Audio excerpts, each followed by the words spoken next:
Here we are at MLG Orlando 2011. The date is October 15th, 2011. It's 7:46 p.m. on a Saturday, and we're here with Stephen Bonnell II, aka QxGDestiny, recent acquisition. Did I say recent? I think I did, but that's okay. Now, we're doing an interview here. It's going to be pretty lengthy, probably going to be, split up into a multiple amount of parts, so I may or may not put chapters, but either way, it's going to be fun. Now, Stephen, just to start things off, the audience here, we're going to be hearing a lot from StarCraft players, Halo players, Black Ops, Quantic Media kind of thing, so a lot of people may not know a lot about you. So why don't you give a brief run-through of who you are, what you do for a living, and what game you play. I am Stephen Bonnell. Most people know me as Destiny or Root Destiny. I play StarCraft 2. I'm most popular for streaming. I'm the largest streamer in the world, yeah. And yeah, that's pretty much all I do.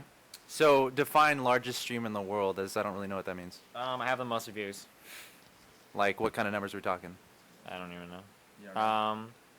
I think my stream is like 35 million. 35 total million views on a stream. If you want to check it out, twitch.tv/Stephen_Bonnell_II, I think. Is that right? Yeah. All right. So let's go back to the very beginning. What was your first experience with video games? Man, I don't know. The Game Boys? Okay. Did you ever play the original Game Boy? It was a monster. Yes. It was about the size of an Xbox. Okay. They were huge. But handheld. Yeah, probably. And then like Nintendo. I don't even remember, dude. I was like 6 years old. I'm getting old. I'm getting on in years now, so. But the point is, you've been playing games for a while. Oh, yeah, of course. What was your first experience with online multiplayer games? When I was like, it would have been in the year 2000, because that's when we got our first like rockin' computer in my house. Right. Like, I think it was like a 1 gigahertz Pentium 4 when that was like the shit, 256 megabytes of RAM. Nice. I got online and I watched cartoons when I got home from school, and I searched for Gundam Wing Game, and I came up to these things called MUDs, M-U-D, multi-user dimensions. It's like a text-based game that you type and play, and that was for my first games. I spent like 2 months playing that text-based game, trying to find out how to turn the graphics on, and nobody like ever told me. It was pretty fun. Did you stream it? No. All right. Well, that's good. It didn't sound like people would enjoy watching that, but so StarCraft obviously holds a soft spot in your heart, but not a lot of people see that way.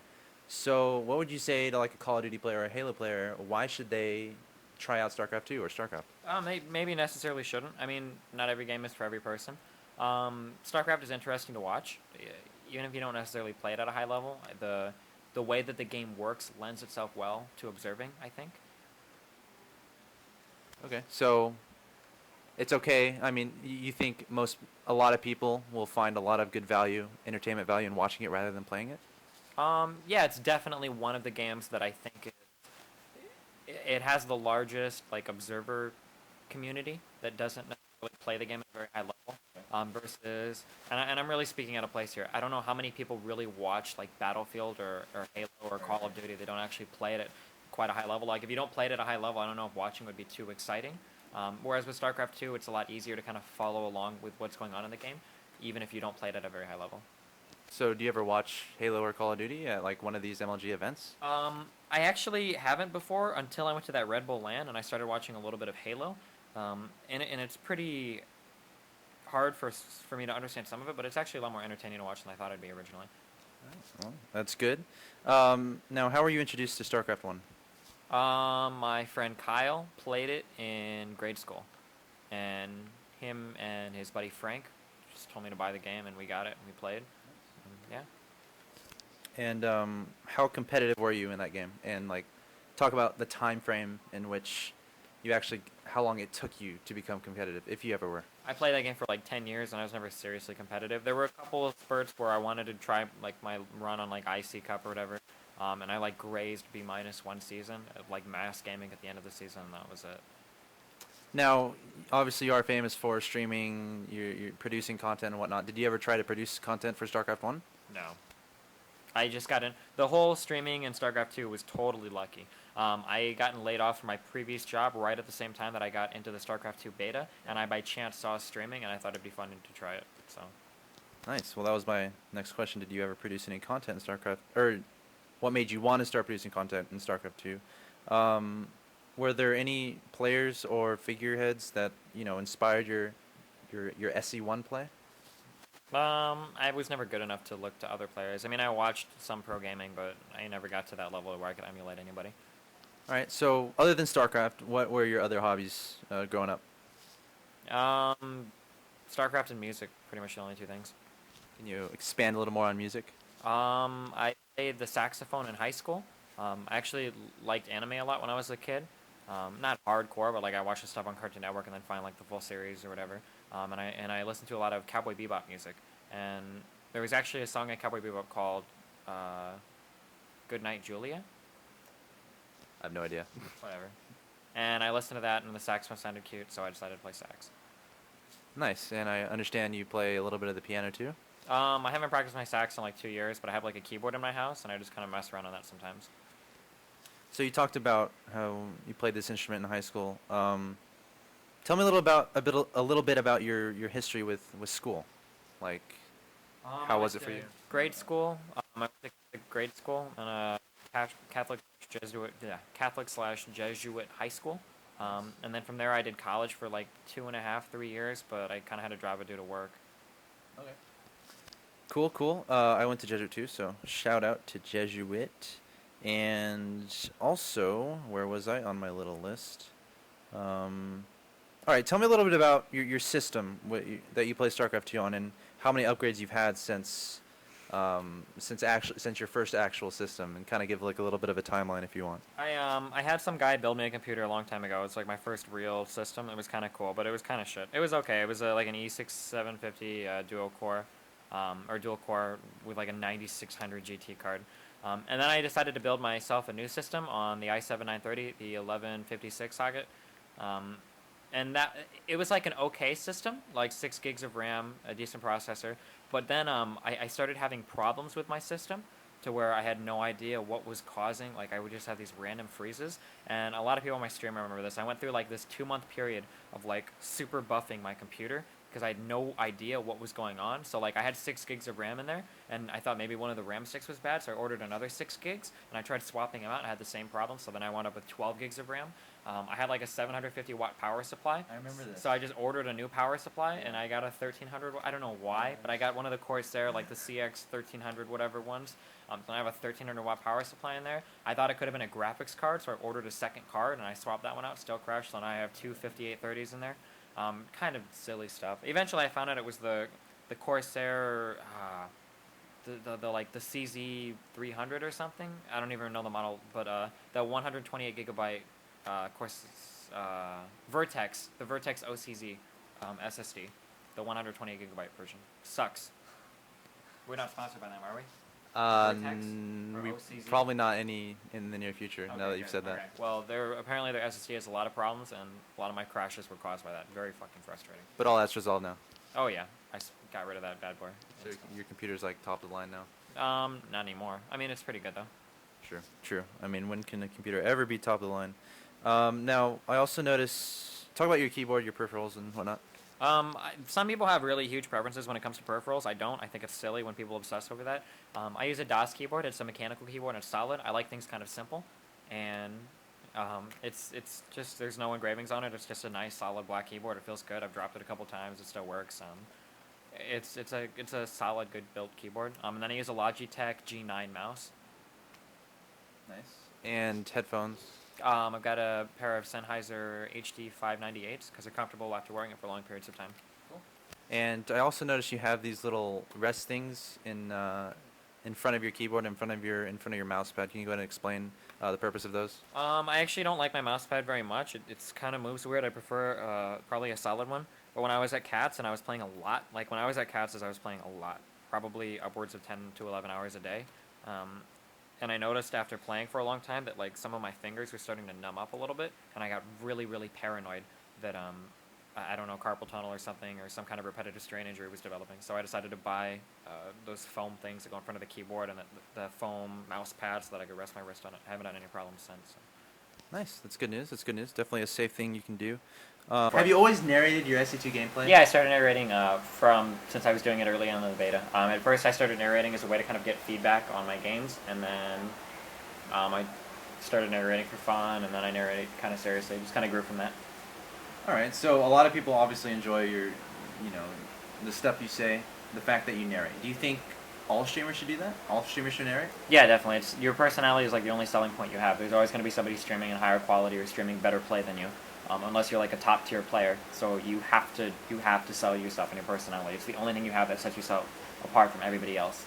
If there are really good players like Sen that can stream and only get 1,000 viewers, then why would anybody watch you if you're streaming without any kind of audio commentary? You know?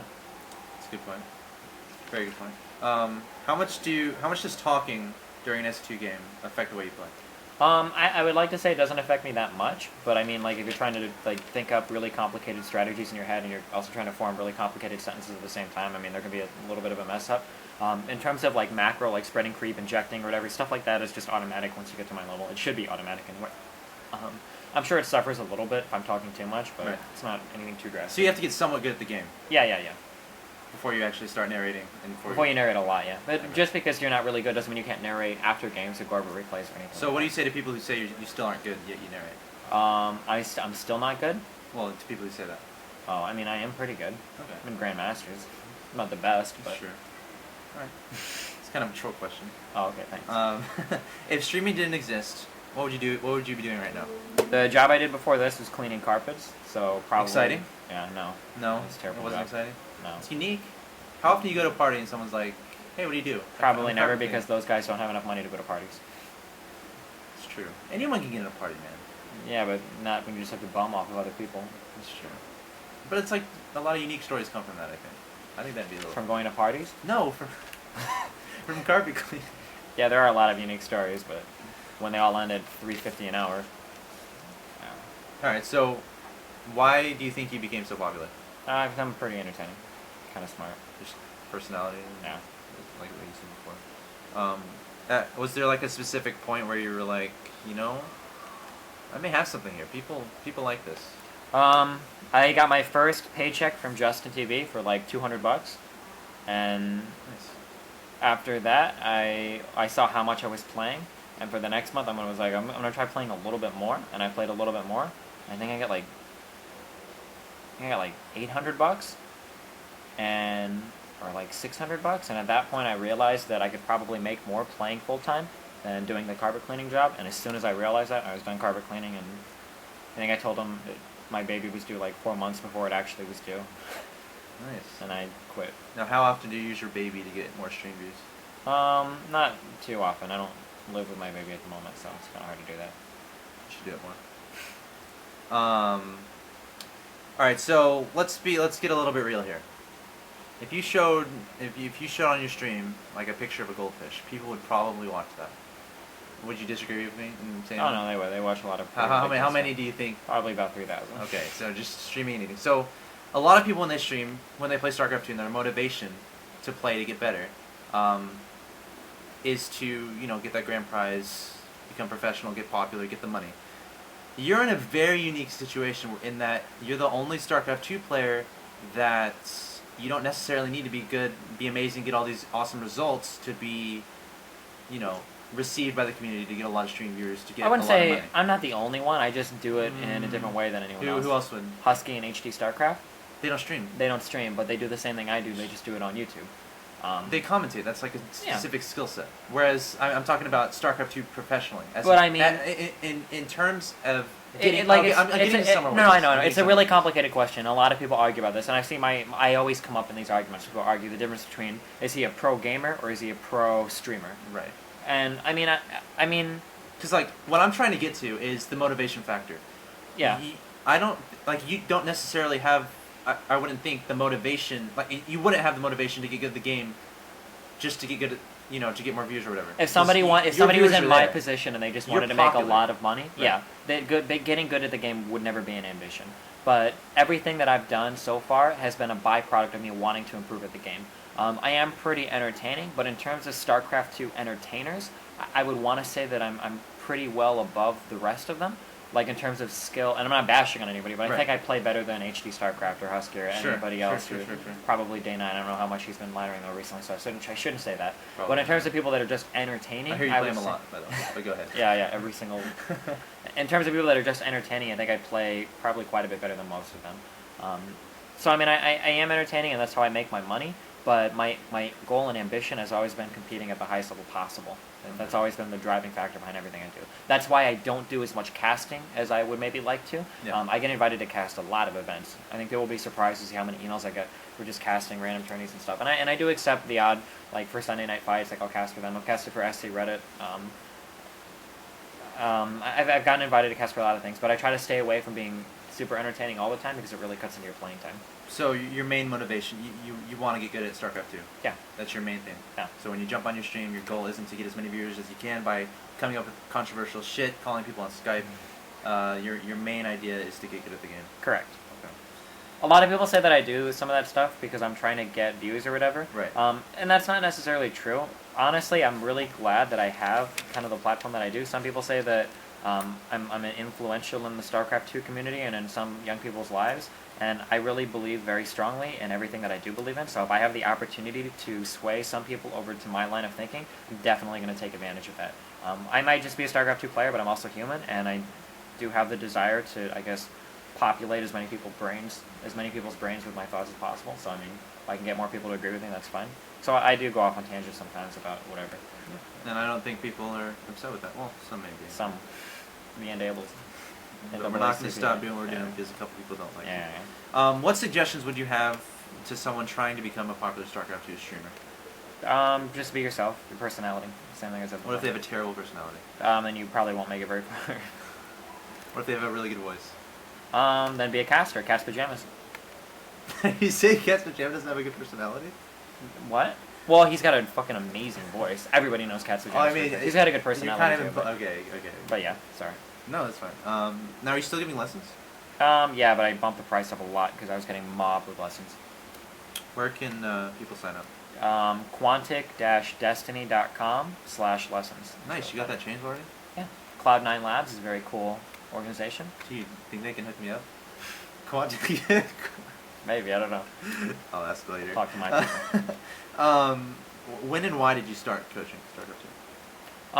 I think that, again, not to sound too conceited, but I feel like I can teach better. If I have a willing student, I feel like I can teach better than a lot of the people that teach StarCraft 2. A lot of the advice, like, I can play, just because you can play the game at a high level doesn't Right. necessarily mean you can coach at a high level. I agree. And I've watched a lot of coaches, and a lot of what they do, like, doesn't address the specific problems of certain people. Like, just to give an example, like, if you're in a league below Diamond and you're on the Team Liquid forums all the time, like, writing novels about, like, your Silver League replays, or you're, like, looking up, like I had, like, I'm not knocking anybody, fine. but I had a guy to me at this tournament, and I'm like, hey, you're playing? He's like, yeah, I'm really nervous, but I'm Gold League, I'm really excited. I was like, oh, cool. I'm like, so what's your strategy? He's like, I gotta play this, like, Masters League Zerg, I'm thinking I'm gonna get crushed. I'm like, what are you gonna try to do? And he's like, well, I have this really cool Liquid Hero build where he does, like, the 7, and it's like, I'm not trying to knock anybody, but if you play in less than Diamond League, you should not be trying to copy any programmer's builds, because the everything behind those builds, the ideology, the methodology, the execution, like, everything is, like, goes out the window at Gold League. If you're playing in a league below Platinum, you need to find, like, you need to hone in on, like, macro mechanics. Like, if you can spend all of your resources, and if you can mine all game and spend all of your resources, you're instantly Platinum. Like, anybody below Platinum, they just don't spend their money well enough. I will die by these words, okay? If you play Zerg and you 7 roach rush every game and you macro flawlessly, you keep making roaches, don't get supply blocked, and you micro at a okay level, you'll be Platinum League. 7 roach rushing. If you play Protoss and you 4-gate Stalkers every single game against every race, you'll be Platinum League if you spend all your money. And if you're Terran and you mass Marines every single game out of 7 racks, 1 base, dropping orbital command or dropping meals or whatever, you'll be Platinum. Here we are back with QxGDestiny, aka Stephen Bonnell II. Our interview got cut off, unfortunately, but we're gonna pick up right where it cut off. And Stephen was explaining whether or not SC2 coaching is worth paying for. And he was talking about the builds, like all Protoss needs to do is 4-gate, they'll get to Platinum. All Terran needs to do is a certain build, and they'll get to Platinum. All Zerg needs to do is Roach Rush and get to Platinum, and he was going to explain the reasoning behind it. Go ahead, Steven. Yeah, everything when it comes to like practicing this game at a lower level, if you're playing below like Diamond League or below Platinum League, you really just need to focus on getting that core fundamental group of skills up. If you're Zurich, just getting your injection timings down, being able to spend all of your resources. If you're Protoss, not missing Warpins. If you're Terran, not forgetting to make units. Don't have a whole bunch of idle Raxes, the entire game. Make sure you called on mules, not 4 at a time. To kind of prove my point, what I did when I was streaming a while ago is I went through the ladder on a new account. I went 05 in placements to get it into bronze, and then I just massed queens the entire time. And as I played, I was rolling kids with queens, and it was just dumb. And it wasn't because they were doing the wrong strategy or because my build was really good. It's just because I was spending all of my resources and they weren't spending any of theirs. And the discrepancy between our ability to spend our resources was so great that things like strategy and scouting and timings and expanding and all of that became irrelevant. And all that mattered was that I was spending my resources better than my opponent was, and they were losing to queens. It got to a point to where I started playing Platinum kids, and I just started to lose, horribly. And it wasn't because they were, scouting mass queens and responding to it. It's because they were just playing standard, and they would have so much stuff that they would just roll me because they were spending their money well enough. Didn't you try to get a blue post for that on the forums? I thought about making a huge boast, compiling everything I said, but somebody already actually did exactly what I wanted to. Exactly what I was talking about. I haven't jumped on to say anything. I had the idea for it, but I'm really glad this guy made the post. It was that big post on Team Liquid about on spending quotient. That spending quotient is exactly what I was talking about. What I wanted to do with my games is I did a 20 game run from bronze to platinum, and I wanted to take all of the replays and cut and show you at some point it's going to get to where my opponent's average resources were so low because they were spending all of their resources well enough that I would just start to lose games, and that's what that spending quotient kind of is about. If you spend your money at a certain point, you're pretty much automatically going to be in a league, either bronze, silver, gold, diamond, or gold or platinum. Once you get past platinum and you get into diamond masters, grand masters, it works a lot differently because then things like strategy really come into play. Okay, and you've coached a lot of people. How many do you think you've coached? How many people? I have no idea. Quite a few. Do you have any favorite or least favorite moments from these sessions? I do it for money. I'm very upfront about that. I do it for money. If you want to pay me the money, I'll do whatever you want. Do you have a favorite memory from all these coaching sessions? There are definitely some memorable ones, but my favorite ones, my favorite students are the ones that ask a lot of questions and the ones that seem to really take what I say and try to apply it into a game. I like it. I like students that come to learn and are really open-minded about what I have to say because, I am usually higher rated than my student. Well, always higher rated than my student.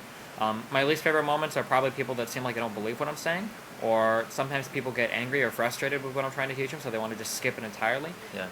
And I would never waste somebody's time trying to teach them something that I thought was dumb. If I'm trying to teach you something, it's probably important.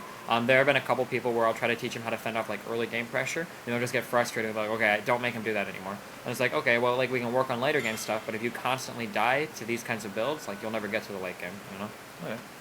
Now let's get back to streaming for a second, and let's get a little bit serious. Has there been anything that you've regretted saying on your stream, or anything that if you could go back and change things, that you would say something else? I don't think so. Nothing at all? No. No? I'm a pretty... I'm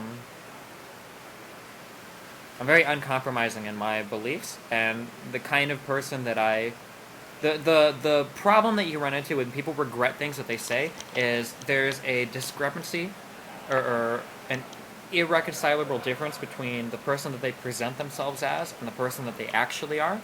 For instance, if I want to present myself as a really official, polite, politically correct person, but I'm actually kind of vulgar with my friends, blah, blah, blah, blah, blah, then the problem that you run into is when people accidentally cross those two worlds in the public eye. Politically, people do it all the time when, the sex scandals or somebody will let an F-bomb slip, and they didn't know they were on camera.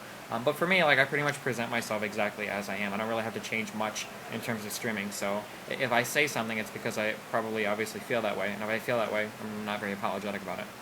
Okay. And what do you think it's going to take for StarCraft 2 to be mainstream? And what do you think, do you ever think that your stream will be up on a main television station, in the mainstream? Maybe in highlight reels, unlike Tosh or G4. I don't even know if Tosh is on TV. I don't know. I don't know. I don't think so. I've had stuff on G4 before, which is kind of cool. Right. But I don't think StarCraft 2 will ever be that mainstream just because there aren't that many people that are into the game compared to like athletics or whatever, stuff like that. Right. But I mean, the more people that see it, and the more people that get into it, the better it is for the sport. So. Okay. All right, so I do watch your stream, and I've noticed that whenever like a big match is happening, like an MVP versus Nesty is going on, you're not necessarily watching it, even though most people are maybe telling you to watch it. Also, maybe I'm not sure if you watch the NASL, so I'm going to ask you, how closely do you follow the SC2 Pro scene, and are there any tournaments that you actively follow as a viewer, I guess? I don't for very particular reasons. This game is still in its infancy. Patches still dramatically change this game every 2 months. I don't think there's anybody worth emulating right now. There are people that are having great success. Most notably for the Zerg side, I would say Nice T is somebody that's having great success. But I mean, if you look at the way that people play, like it's changing. Like every 2 weeks, there's like a new metagame build out, or there's a new build that everybody's kind of trending towards. So I think it's kind of silly to try and like very staunchly copy some player right now because the strategies are changing too fast for people to keep up with. So you don't necessarily watch it to be entertained, you just watch it for the strategy that's implemented? Yeah, I guess I don't really find watching games to be that entertaining to me. I'm probably in the minority of that, but I'd rather play most of the time. I guess that makes sense. What needs to happen for you to pay more attention to StarCraft 2? As in like watching Maybe more of the Korean girls, the K-pop girls. Not a bad. No, I'm just not a kidding. bad guess. I don't know. I mean, once the game is developed a lot more, I think the games will become more interesting. Okay. But like, it kills me to watch finals and to see like all-ins and finals and stuff, and like to see raffle stomps like Code S syndrome, or it's like always like 4-0 or something really silly in the finals. Like I don't know, it's not fun to watch for me. Okay. Now, if you had a bunch of money to start up a tournament, how would you format it and how would you run it? Or would you just call Axeltoss and say, "Hey, here's your money, run a tournament for me"? I don't know. That'd be really complicated. IPL, the Like, IGN ideal people are tournament doing- format, I guess, for you. I don't know. IGN is doing a good job so far, I guess. Okay, that's fine. So yeah, that was my next question. Which league out there is closest to having it right? I guess that. IGN does a really good job. There you go. MLG has the right idea, but the Right. pool play is way too lenient at the moment. I don't mind the idea of people being seated higher, but I don't know how I feel about the idea of pool play at all. Like the way they did in IPL 3, Yeah, I think where so. I think they just played for seeding. That's Yeah. all that pool play was. Yeah, I think that's okay. Okay. Pool play is just way too lenient right now. It's just way too lenient right now. Okay. Do you watch GSL? GSTL, sorry. Like the team league for No, GSTL? I don't. How important do you think is the existence of team leagues? Is there more Right of a level now- of entertainment about those? Because I mean, the format is a lot more entertaining. I think, like the idea that one person can go out and kill a whole team, and Right. stuff like that. I think the format is more exciting. But like I said, I don't really watch games, so and team leagues obviously right now don't play a big role in anything except for GSTL. Okay, so the main focus of StarCraft 2 right now, professionally, is 1v1. Now, we all know about Guns and Broaches, your team with Minigun. Do you think there is a potential for 2v2 in professional, professional settings? I seriously doubt it. The game breaks in some cases on 2v2. I mean, like, it's balanced for 1v1, so to say that you could just throw one more player on each side and the game is still balanced, I think is kind of ridiculous. Not to say that 2v2 is, like, a waste of time or people that played are bad, but, like, if people were to, like, seriously, like, if a bunch of serious 2v2 players were to spring up, like, I think that you would start to notice, like, some pretty dramatic imbalances in 2v2 or things that would need to be adjusted to make 2v2 more fair. And then how do you balance that and keep 1v1 balanced? Yeah, it's not possible. All right. Now, you have been on 3 different teams since being in StarCraft 2. There's Root, and then there's Complexity, and then there's Quantic. In between, well, after you left Complexity, in between that and Quantic, I noticed kind of a connection you had with the Root tag. Can you explain that a little bit? Root was the first team I ever joined. All of the people on the team I thought were really cool and really smart. I respect every player that was on Root and is in different teams now as like being an individual really good player. So I mean, I don't know. And what is the most important part of being on a team, and what are the best benefits? Having people that are good to consistently practice with.